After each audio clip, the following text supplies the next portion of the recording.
ഔറത്ത് വെളിവായി പോയാൽ ആ ജുമുഅ ബാത്തിലാവില്ല. അല്ലെങ്കിൽ ഉദു മുറിഞ്ഞു പോയാലും ബാത്തിലാവില്ല. വെള്ളിയാഴ്ച ഖുത്ബ ഓതുന്ന ആ ഖുത്ബയുടെ ഷർത്തിൽപ്പെട്ടതാണ് ആ ഖുത്ബ ഓതുന്ന ആള് ശുദ്ധിയായിരിക്കണം, ഉദുവുള്ള ആളായിരിക്കണം, ഔറത്ത് മറച്ച ആളായിരിക്കണം. കാരണം അത് ഒരു വിശേഷ തഖൂമു മഖാമ റകഅത്തൈനി മിനൽ ഫർദ്. ഫർദും കൊണ്ട് 2 റകഅത്തിന്റെ സ്ഥാനത്ത് നിൽക്കുന്ന ഒരു നിസ്കാരമാണ് ആ 2 ഖുത്ബ. ആ ഖുത്ബനെ കേൾക്കാം. ഖുത്ബ എന്ന് പറഞ്ഞാൽ പ്രസംഗിച്ചിട്ട് നമുക്ക് മനസ്സിലാക്കി തരണം. അത് ആ ഖുത്ബന്റെ തുടക്കത്തിൽ തന്നെ അൽഹംദുലില്ലാഹ് എന്ന് പറയല് ഖുത്ബ സഹിയാവും. അൽഹംദുലില്ലാഹ് എന്നൊരാൾ പറഞ്ഞില്ലെങ്കിൽ ആ ഖുത്ബ സഹിയാവും. നിങ്ങൾക്കെല്ലാവരും അറിയുന്നത് എപ്പോഴും വെള്ളിയാഴ്ച അൽഹംദുലില്ലാഹ് എന്ന് പറയുന്നത് എന്ന് വിചാരിക്കണ്ട. അതിന്റെ പറയുക അല്ലാഹുമ്മ സ്വല്ലി അലാ സയ്യിദിനാ മുഹമ്മദ്, മഹാനായ മുഹമ്മദ് റസൂലുള്ളാഹി സ്വല്ലല്ലാഹു അലൈഹി വസല്ലമ തങ്ങളുടെ മേൽ സ്വലാത്ത് ചെയ്ത്. 2 കാര്യം. മൂന്നാമത്തത് അയ്യുഹന്നാസ്, ജനങ്ങളെ, അല്ലാഹുവിന്റെ പടപ്പുകളെ വിളിച്ചുകൊണ്ട് പറയുന്നത് ഇത്തഖുല്ലാഹ്, അല്ലാഹുവിനെ നിങ്ങൾ അല്ലാഹുവിലേക്ക് നിങ്ങൾ തഖ്വ ചെയ്യുവീൻ. തഖ്വ ചെയ്യുവീൻ കൽപ്പിക്കൽ മാത്രം, തഖ്വ ചെയ്യലല്ല. അപ്പൊ മനസ്സിലാക്കണം, തഖ്വ ചെയ്യൽ കൊണ്ട് കൽപ്പിക്കുമ്പോ അതിന്റെ ഗൗരവം എത്ര ഉണ്ടെന്ന് മനസ്സിലാക്കണം. അപ്പൊ തഖ്വ കൊണ്ട് വസിയത്ത് ചെയ്യും. അതിന്റെ പുറകെ കുറച്ച് പ്രസംഗിച്ച് പിന്നെയോ രണ്ടാറുള്ള ഖുത്ബ എന്നുള്ള ഒരു ഖുത്ബയിൽ പരിശുദ്ധ ഖുർആനിലേക്കുള്ള ഏതെങ്കിലും ഒരു ആയത്തിനെ ഓത്. ഇതെന്ത് ഇയാൾ ഈ ബുദ്ധി പറയാൻ വിചാരിക്കണ്ട. ഇന്നത്തെ ഖുത്ബ ബഹുമാനപ്പെട്ട ഉസ്താദ് അവറുകൾ ഈ ഹംദ് കൊണ്ട് തുടങ്ങി അതിന്റെ വിഷയങ്ങളെ പറഞ്ഞുകൊണ്ട് വരുന്ന ഓരോരോ അൽഫാദുകളും നമ്മൾക്കുള്ള രോമത്തിന് ഇങ്ങനെ കുത്ത പിടിച്ചു പോന്ന്, എല്ലാം പേടിച്ചു പോന്ന്, കൽബ് കിടുകിടത്തെ പോന്നു. അങ്ങനെ ഖുത്ബ ഓതി ഓതി ഓതി ഓതിച്ച് ആ ആയത്ത് ഓതാൻ എത്തുന്ന സമയത്ത് അദ്ദേഹം ഓതിയത് കുല്ലു നഫ്സിൻ കുല്ലു നഫ്സിൻ എല്ലാ നഫ്സും മരണത്തിനെ രുചി നോക്കും. മരണത്തിനെ രുചി നോക്കാത്ത ഒരൊറ്റ ഒരു സാധനം ഈ ദുനിയാവിലില്ല. മഹാനായ മുഹമ്മദ് റസൂലുള്ളാഹി സ്വല്ലല്ലാഹു അലൈഹി വസല്ലമ തങ്ങൾ മരണത്തിനെ രുചി നോക്കിയിട്ടുണ്ട്. അപ്പൊ ഓരോരുത്തരും മരണത്തിനെ രുചി നോക്കും. അതാണ് അദ്ദേഹം പറഞ്ഞത്. അബ്ദുൽ ഖാദിറിന്റെ ജ്യേഷ്ഠൻ അബൂബക്കർ ഖാദിയാണ്. അയാള് മരിച്ച ആ സംഭവത്തെ ഞാൻ നിങ്ങളോട് പറയാൻ വേണ്ടി ഉദ്ദേശിച്ചില്ല, എനിക്കത് ഓർമ്മയായി. അദ്ദേഹം പറയുമ്പോ 3 മണി രാത്രി എണീച്ചിട്ട് എനിക്ക് ഖബർ കുഴിക്കുന്ന കണ്ടോണ്ടുണ്ട്. ഖബർ ഇങ്ങനെ കുഴിക്കുമ്പോഴത്തോ പെണ്ണുങ്ങളോട് പറഞ്ഞു, നീ അവിടെ കിടന്ന് ഉറങ്ങ്, നീ കിടന്ന് ഉറങ്ങിയെന്ന് അറിഞ്ഞിട്ട് ഉറങ്ങാൻ പറഞ്ഞിരിക്കണം. രാവിലെ നോക്കും മരിച്ചിട്ട്. ആ കേട്ടത് 3:30 മണിന്റെ ശേഷം, അതിന്റെ ശേഷമാണ് മരിച്ചത്. അതിനെപ്പറ്റി ഖുത്ബയിൽ പറഞ്ഞത് കുല്ലു നഫ്സിൻ ദായിഖത്തുൽ മൗത്ത്, എല്ലാ മനുഷ്യനും എല്ലാ ജീവനുള്ള സാധനം മരണത്തിനെ രുചി നോക്കുന്നതാണ്. അപ്പോൾ ആ മരണത്തിലേക്ക് വേണ്ടി എന്താക്കണോ, നമ്മൾ ഓരോരുത്തരും സൂക്ഷിച്ചിരിക്കണോ. നമ്മളെ വെക്കുന്ന ഒരു തെറ്റ് വരാൻ പാടില്ല. രാത്രി കിടക്കുന്ന അവസരത്തിൽ വിഷയെല്ലാം പറഞ്ഞിട്ട് കിടാക്കളെ ഉറക്കാൻ വേണ്ടിട്ട് എന്തെങ്കിലും ചരിത്രം പറഞ്ഞിട്ട് അതോടുകൂടെ ഉറങ്ങണ്ട. നിന്റെ അവസാനത്തെ കലാമ് ഞാൻ എണി ഉണ്ടാവില്ല എന്ന് വിചാരിച്ച് ലാ ഇലാഹ ഇല്ലല്ലാഹ് എന്ന കലിമ പറഞ്ഞിട്ട് പിന്നെ കിടന്നു ഉറങ്ങി. അല്ലാഹു അക്ബർ. ലാ ഇലാഹ ഇല്ലല്ലാഹ് ഒരിക്കലും ചെറിയ വിഷയമല്ല, അത് ഏറ്റവും പ്രധാനപ്പെട്ട ഒരു സംഗതിയാണ്. ارتحلت الدنيا مدبرة وارتحلت الآخرة مقبلة فإن لكل واحد منهما بنون فكونوا من أبناء الآخرة ولا تكونوا من أبناء الدنيا ഖാല റസൂലുള്ളാഹി ഖാല റസൂലുള്ളാഹി നിങ്ങൾക്ക് അറിയില്ലേ എന്ത്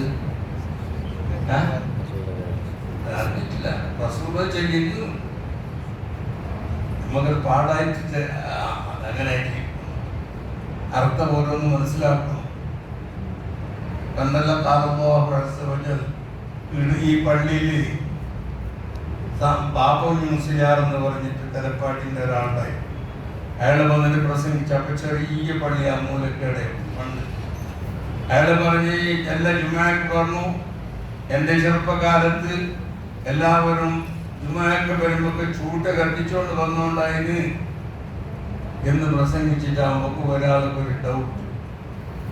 ഇയാളെ ചെറുപ്പകാലത്ത് ജുമാ കഴിഞ്ഞ് ചോദിച്ച്, അപ്പൊ നിങ്ങളെ കാലത്ത് ജുമാനെ സുബഹിക്കേണ്ടായിന?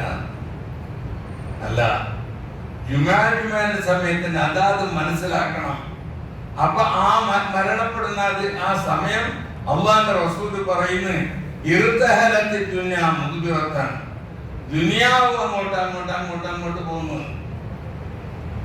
അബൂബക്കറിന് എന്തെങ്കിലും എന്നെ കാണാൻ ഒരാള് ഇതിന്റെ ഇടയിൽ ഇങ്ങനെ നോക്കിയിട്ട് നിങ്ങൾ മരിച്ചെന്ന് പറഞ്ഞ കേട്ടല്ലേ? അല്ല, കട്ട പോലെ. അപ്പൊ ഇങ്ങനത്തെ ഒരു ശരീരം ഇപ്പത്തായിട്ടുണ്ടാവൂ. ആ മനുഷ്യനിക്ക് എന്താണോ അല്ലാഹു തീരുമാനിച്ച കാര്യം ആയിട്ടുണ്ടാവും. അപ്പോൾ എല്ലാം ഓരോരുത്തരും മനസ്സിലാക്കുന്നത്, ഈ ദുനിയാവ് അങ്ങോട്ട് പോയോണ്ടിരിക്കുന്നത്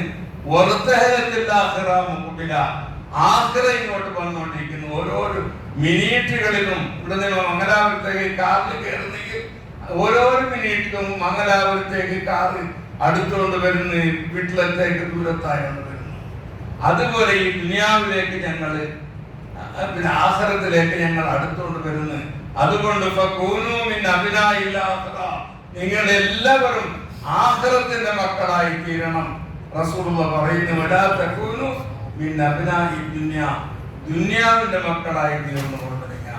ദുനിയാവിനെ മാത്രം ഹാസിലാക്കാൻ വേണ്ടിയിട്ട് നിങ്ങൾ ഉദ്ദേശിക്കേണ്ട, ആഖിറത്തിലേക്ക് വേണ്ടിയിട്ട് നിങ്ങൾ അമൽ ചെയ്യും.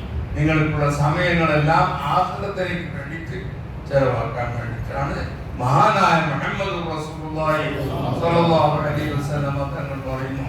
അപ്പൊ നമ്മൾക്കുള്ള നമ്മളെ ഇതേ നാട്ടുകാർ, നമ്മൾക്കുള്ള ഉപ്പാപ്പ, അവർ ഉപ്പാപ്പന്മാരല്ല ഈ ഭൂമിന്റെ അടിയിലുണ്ടവർ. ഒരു കാലത്ത് പള്ളിയിൽ ഇരുന്നു, ഇപ്പൊ അവർ കപ്പലിന്റെ ഉള്ളിലേക്ക് പോയിട്ടുണ്ട്. ഇങ്ങനെയുള്ള ആ മരണം ഞങ്ങൾക്ക് വരുന്നു എന്നാണ് ഇന്നത്തെ ഖുതുബയിൽ ഉസ്താദ് ശരിക്കും നല്ല വ്യാഖ്യാനിച്ച് നല്ല ശബ്ദത്തോടു കൂടെ പറഞ്ഞിട്ടുള്ളത്. അപ്പൊ ആ പറയുന്നത് എന്താണെന്ന് ഇന്ന് ആലോചിച്ചോണ്ട്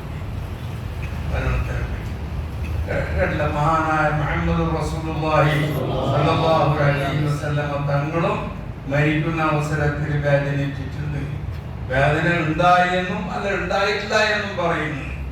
ഇന്നലിൽ മൗതി ലസകറാത്ത്, മരണത്തിലേക്ക് വേദന ഉണ്ട് എന്ന് റസൂലുള്ളാഹി പറഞ്ഞതിൽ പല അർത്ഥങ്ങളുണ്ട്. സക്കറാത്ത് എന്ന് പറഞ്ഞ രസം എന്നുള്ള അർത്ഥമുണ്ട്. അത് നമ്മൾക്കല്ല, മഹാനായ മുഹമ്മദ് റസൂലുള്ളാഹി സ്വല്ലല്ലാഹു അലൈഹി വസല്ലം അല്ലാഹുവിലേക്ക് അടുക്കാനുള്ള ആ രസം റസൂലുള്ളാഹിക്ക് ഉണ്ടായിരുന്നു. അതിന് ഏതെങ്കിലും ഒരു അംശം അല്ലാഹു നമുക്ക് തരും. മരിക്കാണ്ടിരിക്കാൻ കഴിയില്ലല്ലേ? ഏതെങ്കിലും ഒരാൾക്ക് മരിക്കാണ്ടിരിക്കാൻ വേണ്ടി സാധിക്കില്ല. മരിക്കുന്ന അവസരത്തിൽ നിങ്ങൾക്കെല്ലാം അറിയുന്ന ഒരാളാണ് അട്ടിയാർ കണ്ണൂർ യൂസുഫ് അലിയുടെ ഖബറിന്റെ ഇപ്പുറത്തൊരു ഖബറുണ്ട്. മമ്മൂലിയാന്ന് ഞങ്ങൾ വിളിച്ചോണ്ടായിരുന്നു. നമ്മളെ പുരയിലാണ് അദ്ദേഹം താമസിച്ചോണ്ടായിരുന്നത്. നിങ്ങൾ മനസ്സിലാക്കും. അപ്പൊ എന്റെ ഉമ്മ എനിക്ക് കുറച്ച് കേട്ടു. ഇന്തായ ആൾക്കാരെല്ലാം പുരയിൽ കൊണ്ടുവന്ന് കിടക്കുന്ന, അവരൊക്കെ എടുക്കുന്നത്, അവിടെ നിന്ന് കാഷ്ടിക്ക് നീനെല്ലാം എടുക്കുന്നു. ആ ബേജാറ് ഉമ്മാക്കുണ്ടാവും, പെണ്ണുങ്ങൾക്ക് ഉണ്ടാവട്ടെ. കുറച്ചു കാലം കഴിയുമ്പോ ആ വസ്വാസ്, ആ ഉമ്മാന്റെ മനസ്സിലുണ്ടായ ആ ശംസനെ ഈ മമ്മൂലിയെ ഇല്ലാണ്ടാക്കി. അതിന്റെ ചരിത്രം പറഞ്ഞ് കുറെ സമയം വേണ്ടി വരും. അങ്ങനെ അദ്ദേഹം മരിക്കുന്ന അന്ന് ബായിന്റെ ഉള്ളിൽ കൈയിട്ടിട്ട് ഒരു 4 ഒരു കോയിൻ എടുത്ത് കൊടുത്തു. എന്നിട്ട് മരിച്ചു. എങ്ങനെ മരിച്ചു? അയാൾക്കുള്ള മൂത്രക്കുഴൽ ഭാര്യനോട് ബന്ധപ്പെടുമ്പോൾ എങ്ങനെയാണ് ഉണ്ടാകുന്നത് അതുപോലെ ശക്തി ഉണ്ടായിട്ട് മണി പുറപ്പെട്ടിട്ട് മരിച്ചു. എന്തിന്റെ സുഖം? ഈ മരിക്കുന്ന സമയത്ത് പെണ്ണിനൊക്കെ കൊടുക്കുമ്പല്ലേ മണി പുറപ്പെടും. മരിക്കുന്ന സമയത്ത് എങ്ങനെ? അത് അല്ലാഹു സുബ്ഹാനഹു വ തആല അവന്റെ മഹബൂബീങ്ങളായിരിക്കുന്ന കൂട്ടർക്കുള്ള കണ്ണിലേക്ക് അവർ രുചിക്കുന്ന ആ പെണ്ണുങ്ങളെ കാണിച്ചു കൊടുക്കും. ആ കാണിച്ചു കൊടുക്കുമ്പോ ഈ വേദന ഇല്ലാണ്ടാക്കാൻ വേണ്ടിയിട്ട് ഇതിനെ കാണിച്ചു കൊടുത്തിട്ട് ഈ റൂഹിനെ വലിച്ചു കൊടുക്കും. അല്ലാഹു ആ കൂട്ടത്തിൽ നമ്മളെല്ലാവരും പഠിപ്പിക്കാറുണ്ട്. ഇതെല്ലാം നമ്മൾ ചെറുപ്പക്കാർ പ്രത്യേകിച്ച് ആലോചിക്കണം. എന്നെ പോലത്തെ ഇയാളെ പോലത്തെ വയസ്സന്മാർക്ക് ഞാൻ വരുമ്പോൾ വിചാരിച്ചപ്പോൾ എത്താനുണ്ടോ ഇല്ലേ? വാലിക്കറാങ്ങനല്ല ആഫിയത്തുണ്ട് എന്ന് പറഞ്ഞിട്ട് വിചാരിച്ചപ്പോ വേണ്ട, നല്ല ആഫിയത്തോട് കൂടെ വിവാദത്തെടുത്ത് നല്ല നിലക്ക് ഇതെല്ലാം നല്ല ചുറ്റുപാടെല്ലാം വളരെ നന്നായിട്ട് കാണുന്നു. പിന്നെ ഇവിടെ ഞാൻ പറയാൻ വിചാരിച്ച വിഷയം ഇതല്ല. ഞാൻ റസൂലുള്ളാഹിന്റെ മതം പറയാൻ വിചാരിച്ച് വന്നത്. പിന്നെ ഇവിടെ ആള് ഒന്നായിട്ട് ഇരിക്കുമ്പോൾ പിന്നെ ഞാൻ ഓർമ്മയുള്ളതിനും മറന്നു. നിങ്ങളത് പരിചയമില്ല. അപ്പൊ ഞാൻ പറയാൻ വിചാരിച്ചത് അവലുമൻ ആമനബി ഓർമ്മയില്ല. അവലുമൻ ആമനബി അബൂബക്കർ, വഅവലുമൻ സദ്ദഖനി അബൂബക്കർ, വഅവലുമൻ സവ്വജനി അബൂബക്കർ, വഅവലുമൻ ഖതബ അലാ മിമ്പറിൽ ഇസ്ലാമി ഉമർ. എല്ലാം പറഞ്ഞില്ലേ? എന്ത് വിഷയം? എനിക്ക് എന്നെ കൊണ്ട് ആദ്യ ഇസ്ലാമായ അബൂബക്കർ സിദ്ദീഖ്, എനിക്ക് ആദ്യം വിവാഹം കഴിച്ചത് അബൂബക്കർ സിദ്ദീഖ്. ഇങ്ങനെ പറഞ്ഞിട്ട് ചരിത്രം പറയാം. അബൂബക്കർ സിദ്ദീഖ്, ഉമർ ഖത്താബിന്റെ എല്ലാം. ഈ രണ്ടാളെ പറ്റി ഒരു സൂറത്തിൽ അല്ലാഹു തആല പറയുന്നു, യാ അയ്യുഹല്ലദീന ആമനൂ ലാ തർഫഉ അസ്വാതകും ഫൗക സൗതി നബി. റസൂലുള്ളാഹിന്റെ ശബ്ദത്തിനേക്കാൾ ഉയർത്തിയിട്ട് നിങ്ങൾ സംസാരിക്കാൻ പാടില്ല. എന്തായിരുന്നു അബൂബക്കറെ? എന്താവും വരെ അന്തഹബത്ത് അമാലുക്കും, നിങ്ങൾ ചെയ്ത ഹജ്ജും ഉംറയും എല്ലാം ബാത്തിലായിരിക്കും. ആരോട് പറയുന്നത്? ആരോട് പറയുന്നത്? അബൂബക്കർ സിദ്ദീഖോടും ഉമർ ഖത്താബോടും.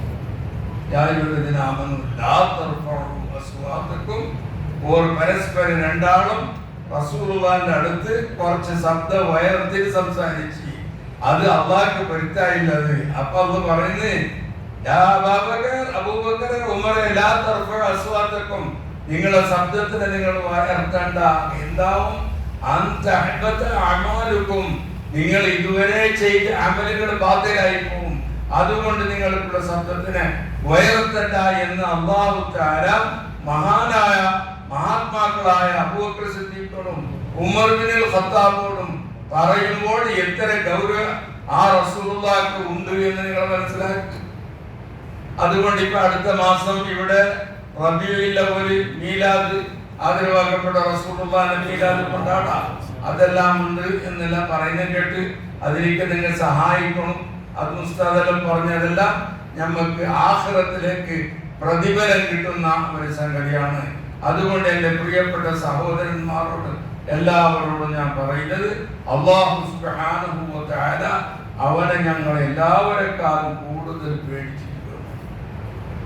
ഉമർ ഇബ്നുൽ ഖത്താബ്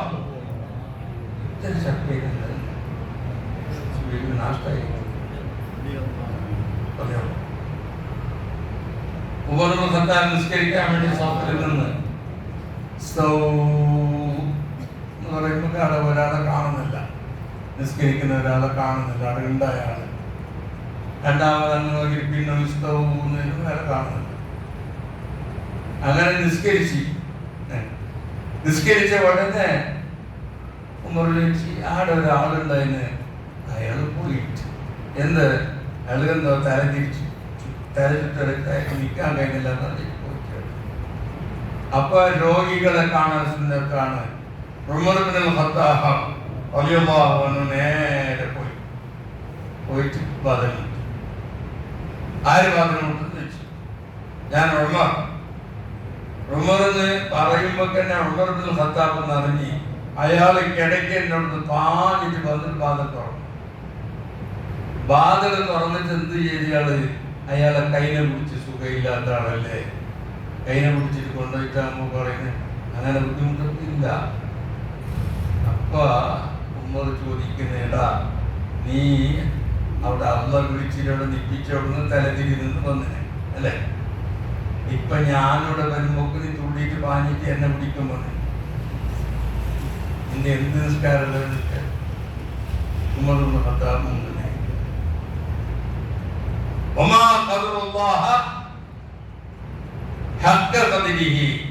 അള്ളാഹുവിനെ പേടിക്കേണ്ട ക്രമത്തിൽ പേടിക്കണം.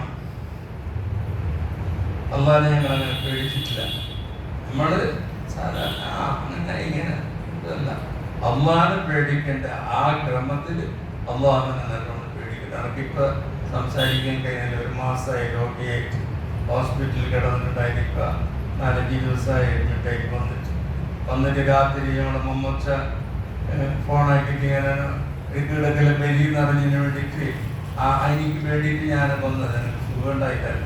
അപ്പൊ വന്നിട്ട് അമ്മ എന്തെങ്കിലും 1-2 വിഷയം ഇങ്ങനെ പറഞ്ഞാൽ പോവാന്ന് വിചാരിച്ചിട്ടാണ് അല്ലാഹു സുബ്ഹാനഹു വ തആല നമ്മൾ പറയുന്ന എല്ലാ കാര്യത്തിനും സ്വാലിഹായ അമലാക്കി തീർക്കട്ടെ. ഇവിടുത്തെ പള്ളിയിലെ ഇത് ഇപ്പൊ അറിയുന്നില്ല, മുന്നേ വന്നിട്ട് പോയ ആൾക്കാർ ഈ പള്ളിയെ പറ്റി. പണ്ട് ഞാൻ വരുന്ന കാലത്തുണ്ടായ പള്ളിയും ഇതിന്റെ ചുറ്റുപാടും ഇന്ന് അതല്ല. ഇത് ഈ നാട്ടുകാർക്കുള്ള കൽബിന്റെ ഉള്ളിലേക്ക് അല്ലാഹു സുബ്ഹാനഹു വ തആല ആഖിറത്തിലും അല്ലാഹുവിലുമുള്ള ആ ശരിയായ ഈമാനെ ഇട്ടുകൊടുത്ത അവസരത്തിൽ ഇന്നമാ യഅ്മുറു മസാജിദല്ലാഹ് മൻ ആമന ബില്ലാഹി വൽ യൗമിൽ ആഖിർ, അവസാന നാളുകൊണ്ടും അല്ലാഹുവിനും പരിപൂർണ്ണ ഈമാൻ ഉണ്ടായ ആൾക്ക് മാത്രമേ ഈ പള്ളിനെ ഇത്തരം നിലയ്ക്ക് ഉണ്ടായിച്ച് അതിന് വേണ്ടി ആൾക്കാരെല്ലാം മീറ്റിംഗും ഇതെല്ലാം ചെയ്ത് മുന്നോട്ട് കൊണ്ടുവരാൻ ദർശനം ഉണ്ടെന്ന് നല്ലത് അല്ലേ. അത് അതിനെപ്പറ്റി പറയണോ? ഇമാമ ജമാഅത്തായിട്ട് വെള്ളിയാഴ്ച നിസ്കരിക്കുന്നതിനെ പറ്റി പറഞ്ഞില്ലേ, ഷർത്താണ് ജമാഅത്ത് ഷർത്ത്, നിസ്കാരം ശരിയാണ്. ഇമാമ ജമാഅത്തെ നിസ്കരിക്കൽ ഷർത്താണ്. അപ്പൊ നീ ജുമാക്ക് നിയത്ത് എങ്ങനെ ചെയ്തിന് പറയും, നിസ്കരിക്കുമ്പോ നിയത്ത് വെക്കണ്ടേ, എന്താ വെച്ചിട്ടുണ്ട് പറയാൻ മടിയുണ്ട, പറയും പേടിക്കണ്ട. മലയാളത്തിൽ പറയും.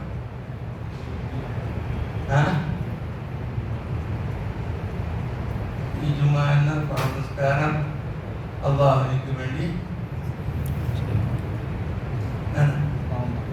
അള്ളാഹു തആലയ്ക്ക് വേണ്ടി ഞാൻ നിസ്കരിക്കുന്നു അല്ലേ, പറ്റൂല.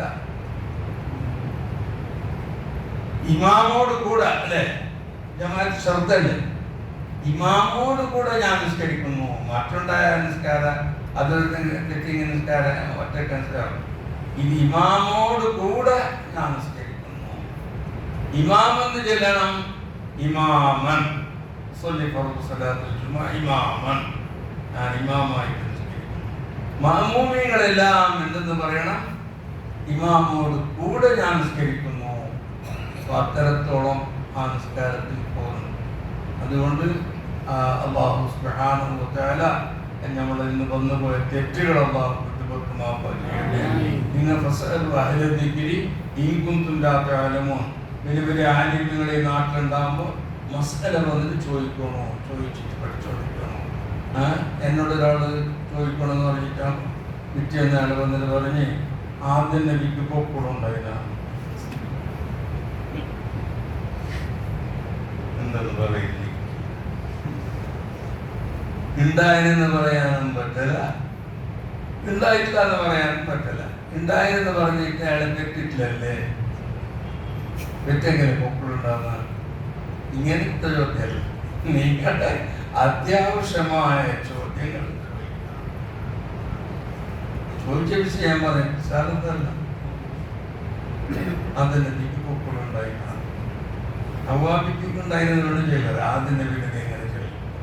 അപ്പൊ അങ്ങനത്തേതല്ല, അത്യാവശ്യം നിസ്കരിക്കുന്ന ഈ മസ്കലുകളല്ല, ചിലതല്ല സംശയം ഉണ്ടാകുന്നതിനെ ഉസ്താദന്മാരോട് ചോദിക്കണം.